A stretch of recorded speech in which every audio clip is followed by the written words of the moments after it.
Number 2. Although some critics claim that Cynthia Voigt's frank novels increase the risk of teen suicide, studies show that they have actually blanked many teenagers' problems by showing them realistic characters with whom they can truly identify. So, once again, we have a very clear contrast trigger at the start of this sentence, although. So we know that the two parts are going to contradict each other. The first part is saying that her frank novels, so her very honest, raw novels, are increasing the risk of teen suicide, which is clearly a negative. The second portion has to contradict that, so it has to be positive.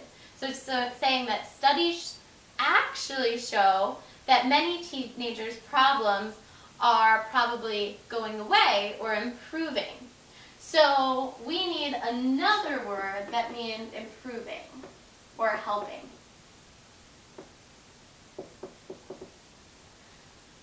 Now looking at these words, these are all fantastic SAT words that you should be writing down if you don't know them.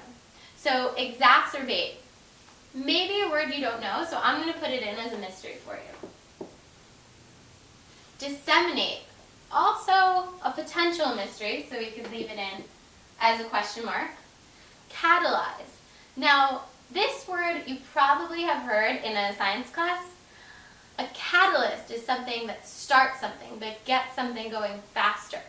So, if it's catalyzing many teenagers' problems, it's not going to be improving them, it's going to be making them worse. So we don't want to catalyze the problems, so that is out.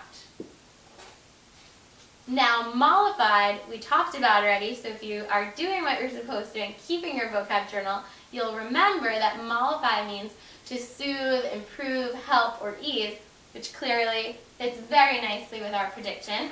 But if you didn't remember that, then you would have put down a question mark. And then our last word, insinuate, that just means to imply. So that's kind of neither here nor there with what our prediction is. So looking at what we have a check and 2 question marks. We're definitely going with the check. However, you really should write these 2 words down because they are fantastic SAT words. And exacerbate means to worsen or to make worse.